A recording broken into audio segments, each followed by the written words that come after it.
With no family or home, my only connection now was with Islam. The Muslim officer treated me like a sister and provided shelter on that cold night when I had lost everything. Assalamu alaikum, dear viewers. My name was Kavita, and my nickname was Poonam. After embracing Islam, I was named Nur Fatima. I was born in Mumbai, and I am currently 30 years old. Although I consider myself to have the knowledge of a 5-year-old Muslim child when it comes to Islam. After completing my schooling in Mumbai, I pursued higher education at Cambridge University. I obtained a master's degree and also completed various computer courses. However, I now realize that while I have acquired degrees for this world, I haven't done much for the hereafter. I aspire to contribute something meaningful for that purpose. I attended a prestigious school in Mumbai, where only children from affluent families studied.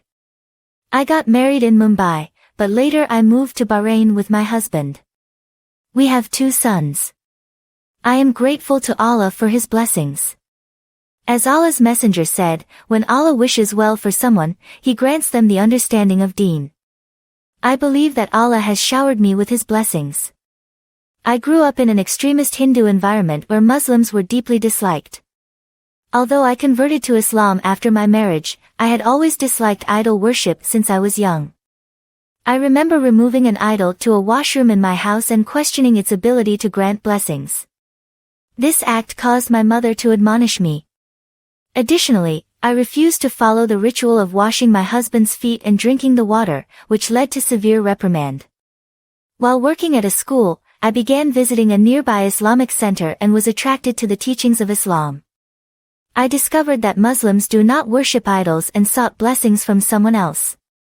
It was then that I realized their Bhagwan, God, is Allah, the one who encompasses everything. The Muslims' prayers, namaz, deeply impressed me. Initially, I thought it was some form of exercise, but when I visited the Islamic center, I learned that it was called namaz. I had recurring dreams about a 4-dimensional room, which would leave me distressed upon waking up. Eventually, I discovered that the room was the Kaaba, the house of Allah, where Muslims go for Hajj and Umrah. These experiences attracted me to Islam. After my marriage, when I moved to Bahrain, I had the opportunity to learn more about Islam due to the Muslim community surrounding me. I developed a friendship with a Muslim girl, and while she initially forbade me from visiting during Ramadan, my curiosity about Muslim worship rituals grew. I requested her permission to observe her acts of worship without interfering. She allowed me to visit her, and witnessing her prayers and recitation of the Quran intrigued me. One day, I forgot to lock the room where I was privately imitating her prayers, and my husband walked in.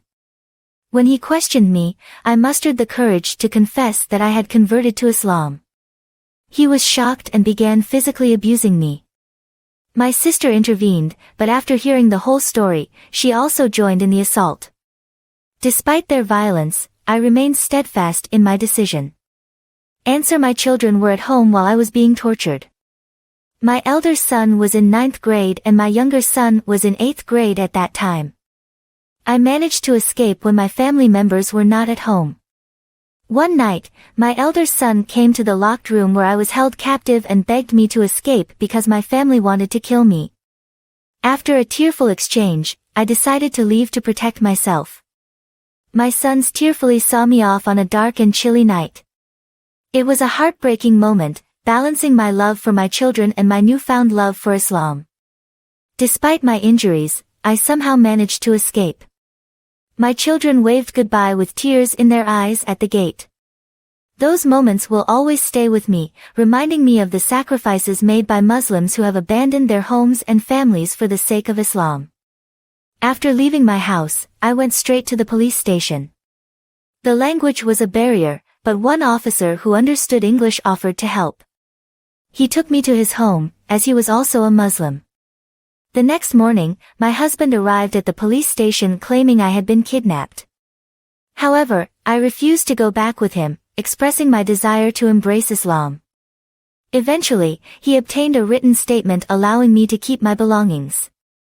The officer who sheltered me assured me that my family wouldn't harm me anymore.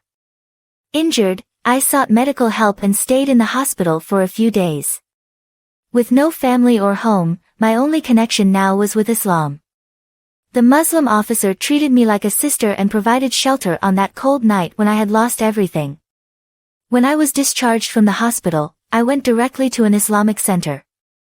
There, I met an elderly person who advised me to dress like a Muslim and guided me in performing ablution. He showed me a picture of the Kaaba, the house of Allah, which I had seen in my dreams. Overwhelmed, I recited the kalima and learned more about Islam from him. I felt a sense of peace and lightness. The owner of the center, who became like a father to me, took me into his home and later arranged my marriage to a Muslim family. My first desire was to visit the house of Allah, and I eventually performed Umrah. Thank you for watching, and don't forget to subscribe now for a daily dose of real stories.